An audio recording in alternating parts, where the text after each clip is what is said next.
बर' राव थांनानै थाथों बर' राव थांनानै थाथों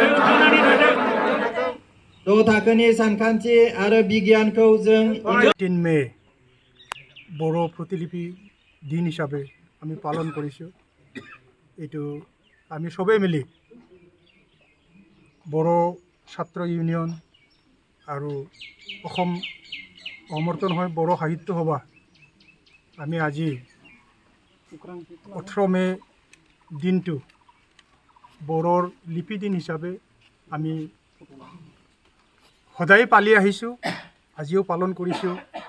কিন্তু আজি এটা দুখ লগা কথা হ'ল কি যে আমাৰ বড়ো মাধ্যমত যিমানবিলাক ল'ৰা ছোৱালী শিক্ষা গ্ৰহণ কৰি আহি পেলাই আজিলৈকে 60 বছৰত ভৰি দিলেই 1963 তদানীন্তন মুখ্যমন্ত্ৰী বিমলা প্ৰসাদ চলিহা ছাৰে বড়ো লিপিক LP সেকশ্যনত তেওঁ স্বীকৃতি প্ৰদান কৰি পেলাই পঢ়িবলৈ বড়োসকলক সুযোগ দিছিল। আমি বড়ো মাধ্যম বা অসমীয়া মাধ্যমেদি পঢ়া শুনা কৰি পেলাই শিক্ষা গ্ৰহণ কৰিব খুজিছোঁ আৰু এই শিক্ষা গ্ৰহণৰ যোগেদি আমি মানে শিক্ষাগত অৰ্হতা MA হওক BA হওক আমি পাবলৈ ইচ্ছা কৰোঁ। সেইটো আজি অসম চৰকাৰে বাধ্যবাধকতাভাৱে জাপি দিলে আমি এইটো মানে কেতিয়াও গ্ৰহণ নকৰিম। এইটো গ্ৰহণযোগ্য মানে কোনো উচিত কাম হোৱা নাই বুলি নাভাবোঁ।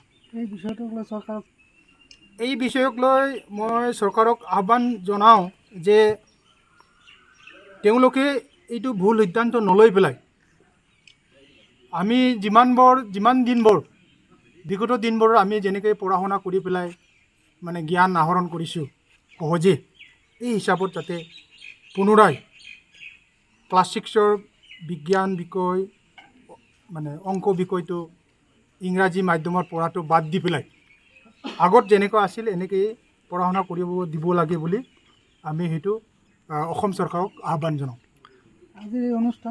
আজিৰ এই অনুষ্ঠানত গোসাইগাঁও জিলা বড়ো সাহিত্য সভা লগতে গোসাইগাঁও জিলাৰ মানে বাউণ্ডাৰীত 4টা আঞ্চলিক বড়ো নিখিল বড়ো ছাত্ৰ সন্থা আছে। 4টা নিখিল বড়ো ছাত্ৰ সন্থাক লৈ পেলাই আৰু আমাৰ গোসাইগাঁও জিলা বড়ো সাহিত্য সভাৰ আওতাত 13টা প্ৰাইমাৰী বড়ো সাহিত্য সভা আছে। আমি সবেই মিলি এইটো যে আজি আমি কি কয় এইটো ফ্লেগ সেইটোৰ উদ্বোধন কৰি পেলাই যেনেকৈ আমি আজিৰ দিনটো মানে দুখ প্ৰকাশ কৰিছোঁ আপোনালোকক লৈ পেলাই সেইটো মানে আজি অসম চৰকাৰক আজিৰ জৰিয়তে আপোনালোকৰ সংবাদ মাধ্যমৰ জৰিয়তে এইটো মানে কোনো পৰ্যায় এই বিষয়ত আমি কম্প্ৰমাইজ নকৰোঁ বুলি ভাবোঁ। অসম চৰকাৰে সেইটো বিষয়ত কিবা এটা ভাবি কিবা এটা চিন্তি যে অসমীয়া মাধ্যমত পঢ়া ক্লাছ 6ত বা বড়ো মাধ্যমত পঢ়া ক্লাছ 6ত অংক আৰু বিজ্ঞানৰ বিষয়টো ইংৰাজীৰে ছপাই পেলাই ইংৰাজীৰে পাঠদান কৰিব লাগে বুলি আমাক ইনষ্ট্ৰাকশ্যন দিলে। আমি এইটো বড়ো মানুহ হিচাপে আমি মানিব নোৱাৰিছোঁ। কিয় আজি দেখা যায় সমগ্ৰ ভাৰতবৰ্ষত মই জনামতে 16,065টা ভাষা আছে।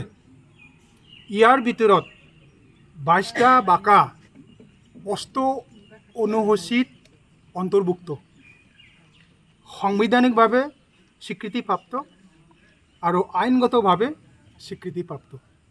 আজি এইটো অসম চৰকাৰে কিবা এটা ভাবি পেলাই যে বড়ো মাধ্যম নতুবা অসমীয়া মাধ্যমৰ ল'ৰা ছোৱালীক ক্লাছ 6ৰ মেথছ আৰু ছায়েন্সৰ বিষয়টো ইংৰাজী মাধ্যমত পঢ়িবই লাগিব বুলি অলৰেডি মানে কিতাপ উলিয়াই দিলে।